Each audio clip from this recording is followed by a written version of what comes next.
murakoze cyane. Twishimiye kubana namwe muri ibi birori byiza byateguwe na famille Eric mu launching iki gitabo. Eric ni umukristo wo muri paruwasi ya Kicukiro kandi ni umukristo mwiza n'umuryango we.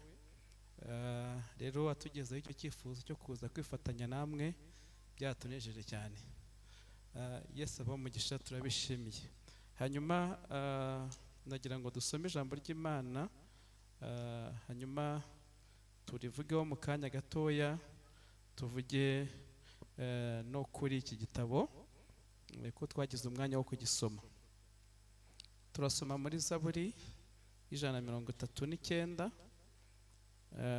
umurongo wa mbere kugeza ku wa gatandatu, hanyuma dusimbuke dusome umurongo wa 13 kugeza ku wa 18, tuze no gusoma mu rwandiko Pawulo yandikiye Abefeso igice cya 2, dusome umurongo wa 10. Kadusome iryo jambo ry'Imana muri Zaburi 139, turasoma umurongo wa mbere kugeza ku wa gatandatu. Dusome mu izina rya Yesu. Handitse ngo, Uwiteka Rwanda uramenya, uzi imyicarire yanjye n'imihagurukire yanjye, umenyera kure ibyo nibwira.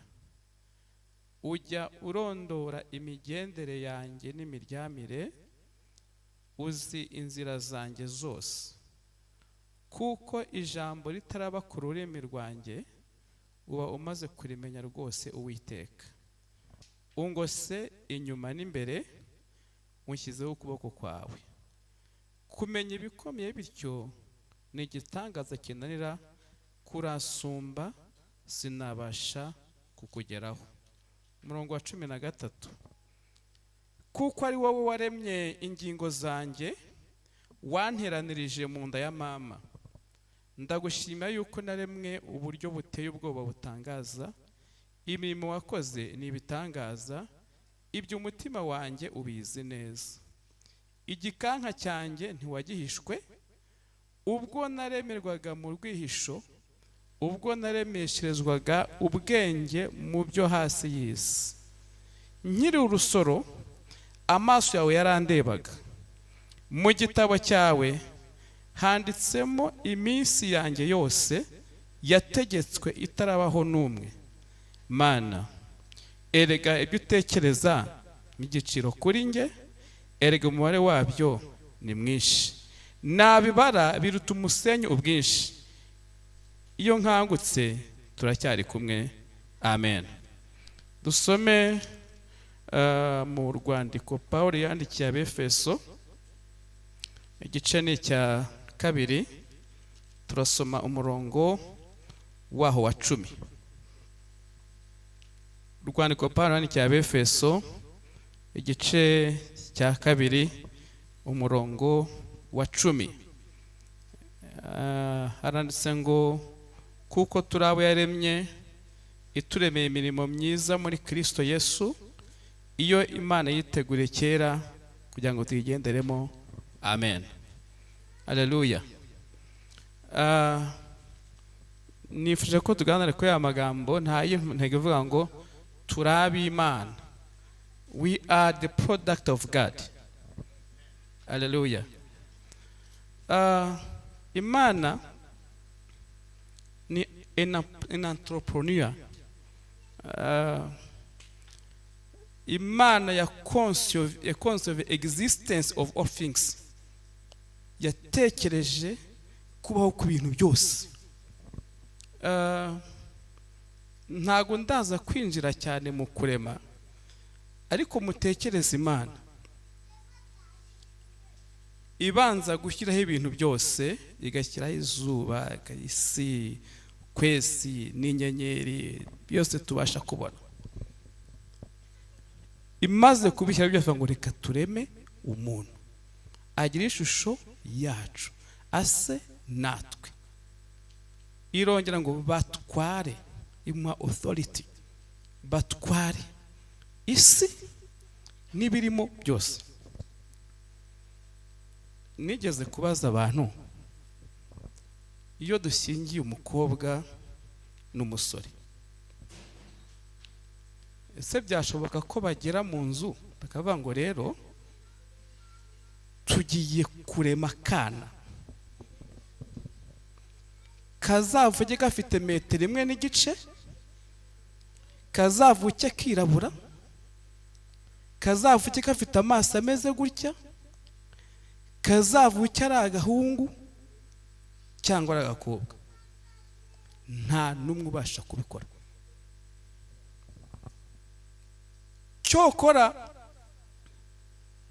bakora ibyo basabwa gukora, ubundi bakazabona product niba hari amatsiko abaho. Abajene Marie kubona sheri yatwite, utangira ngo let's wait and see, tuzarebe.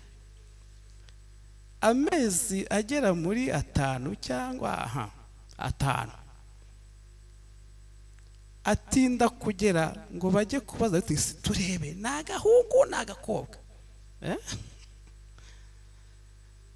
ariko yet baba tarabona ngo isura yimeze gute. Niba hari amatsika abagabo tugira, bakigura ngo umwana aravutse arizakora gasa nande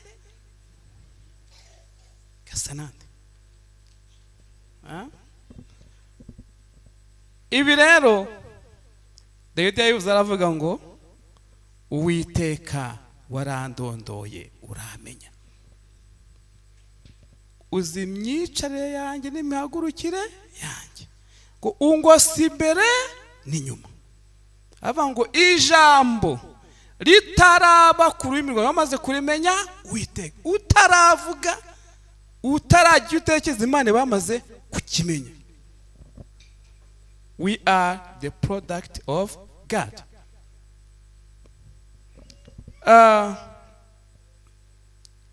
Twasomye yavuze ngo nkiri urusoro mu nda ya mama amaso yawe yarandebaga. Haleluya. Nta wundi urakubona, papa na mama batakuzi, amaso y'Imana yakurebaga. Aravuga ngo mu gitabo cyawe, iki gitabo cy'Imana nagitekereje, mu gitabo cyawe handitsemo iminsi y'ubuzima bwanjye itabona umunsi n'umwe. Haleluya. Avuga ngo kumenya ibyo, kubishurirwa ni igitangaza kindenze, sinabona uko mbisobanura. Reka mbabwire bene data, abagiriwe umugisha wo kwakira ijwi rya Kristo bakamwizera nk'umwami n'umukiza w'ubugingo bwabo, bagaha agaciro iyi Mana, n'umugisha, ni igitangaza kirenze uko twatekereza. Imana ishimwe cyane. Kandi Dawidi yafite ibyiringiro mu Mana, avuga ngo erega ibyo utekereza kungirira ni byinshi, uwabirondora ntiyabirangiza, ngo ndetse n'umubare wabyo ntabwo nawasha kuwegeranya. Haleluya, haleluya. Iyo twamaze kumenya ko turi product y'Imana, kandi Imana ishobora byose, Imana yasetinze byose, tukagira belief in this God, twizera ineza y'Imana ku buzima bwacu mu minsi yose yo kubaho kwacu. Urumwe yatubwiye akantu ari umunyagatekerezaho, yatubwiye ngo Imana ni urukundo, kugeza ubwo Imana igusha imvura mu murima w'urumogi.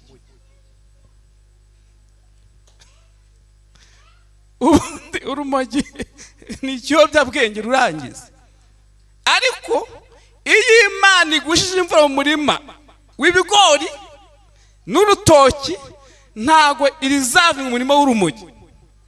Imana ni nziza, Imana n'urukundo. Haleluya. Ndeka ndeke gutinda. Twasomye ngo kuko turabo yaremye, ituremeye imirimo myiza muri Kristo Yesu, ngo iyi Imana yiteguriye kera twe tutarabaho. Buri Imana yari izi ko muri iyi generation hazabaho umuntu nka Gilbert akaba hacumbagira. Nafashwe nasomye muri iki gitabo cya Eric avuga ngo akantu kose Imana yagushyizeho it is meaningful kandi agateguye kubw'impamvu. Ushobora kwisanga ucumbagira, buri hari impamvu Imana yabiteguye. Ushobora kwisanga uri muremure, hari impamvu Imana yabiteguye. Ukisanga wirabura, hari impamvu Imana yabiteguye. Ukisanga uri mugufi, hari Imana yabiteguye. Mbese for everything you got from God, it is very meaningful. There is a purpose. Hari impamvu Imana yishyizeho. Haleluya, haleluya. Kuko turaba Imana yaremye. Mbese mu gufasoninga umuntu, mu kumfasoninga, yabonye ko ari byiza ko nzafitiye appearance. Ari umuhanga yavuze ngo buriya indabo igituma ziba nziza nuko ziba zivanze amabara. Uramutse ufite bouquet de fleurs y'ibara rimwe ntago byaryoha, ariko iyo harimo umutuku, umuhondo, umweru, it makes beautiful. Kuko turaba Imana yaremye, ituremeye imirimo myiza muri Kristo Yesu, iyi Imana yiteguriye kera tutarabaho kugira ngo tuyigenderemo. Imana ishimwe yuko mu bantu beza Imana yaremye ikanategura imirimo myiza bazakora, na Eric yamuteganyije. Tukomere Imana amashyi yamuduhaye. Imana yagize neza. Ndashaka gushimira Imana ku bw'ibyo yakoze, ndetse ikanashoboza Eric na famiye ye kwandika igitabo cyiza. Nsoma iki gitabo nkibona title yacyo, kumenya uwo Imana yaremye muri wowe. I was very curious. Ubundi umuntu yakwibaza who is in me? Ninde uri muri ngiye buriya? Kumenya Imana yaremye muri wowe, ninde uri muri ngiye buriya? Maybe there is someone else I don't know inside me. Donc bituma wibaza ngo ubundi buriya ngiye ndinde. Ese buriya ntiwasanga hari ukundi kuntu ntarivumbura ngo nimenye. Haleluya. Kino gitabo cyiza rero kidufasha nk'abakristo, kandi kikaba cyafasha n'umuntu utarizera Kristo kwivumbura uwari, kwisobanukirwa uwari we. Rero Imana imuhe umugisha. Numva nabakangurira kuzagisoma utaragisoma, kandi naho kizagera kizafasha benshi kumenya ngo burya we are the product of God, kandi hari impamvu Imana yashyizeho umuntu nkawe, umuntu nkanjye, kandi ari iki Imana idushakaho. Buri uzasanga kenshi abantu dustragoringa no kumenya ngo ubundi iki Imana yashyiriyeho ni iki, ariko nta kintu kineza nko kuba umuntu ari mu Imana yamushyiriyeho, ukumva ibyo urimo ni Imana yagushyiriyeho. Reka mbabwira akantu gato k'ubuhamya. Ngewe njya kwiga muri kaminuza, numvaga nziga amategeko, cyangwa byanga nkiga farumasi. Birangije Imana iza kunsanga rimwe ndangije kwiga PRM, ndota bampa ikizami cy'imibare kirankubita neza, kandi nkumvaga ndi umuhanga mu bintu nasindaga imibare yarimo. What is this? Ndasenga ndi umurokore.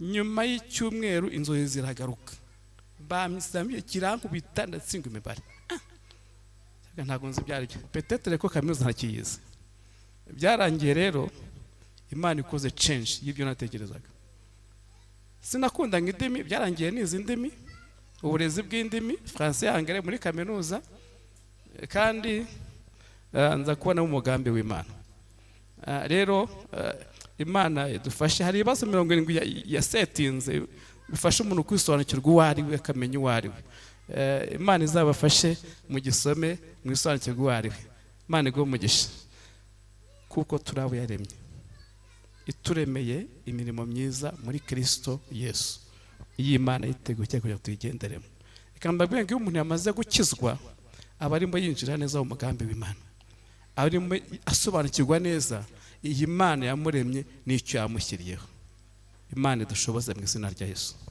reka dusenge Imana Mana turagushimiye uri Imana nziza uri Imana yaturemye uri Imana yaduhaye kubaho turagushimiye mwami ku mugambi wawe ari mwiza kuri twebwe turagushimiye kubw'uyu mugoroba hamwe n'umugaragu wawe mwami washyizemo iki gitekerezo ukamushoboza kwandika iki gitabo kidufasha kumenya uw'Imana yaremye muri twe buri wese uri aha ngaha numeye gusobanukirwa uwo waremye muri we ushaka kwaba we n'ibyo ushaka ko akora no gusoza umugambi kuri we urakoze mwami Imana yacu iki gitabo kizafashe benshi gitume basobanukirwa abo bari bo bamenye Kristo bamenye Imana bitume bakora ibyo Imana ibashaka muri Kristo Yesu urakoze Imana turagushimiye mu izina rya Yesu Kristo amen.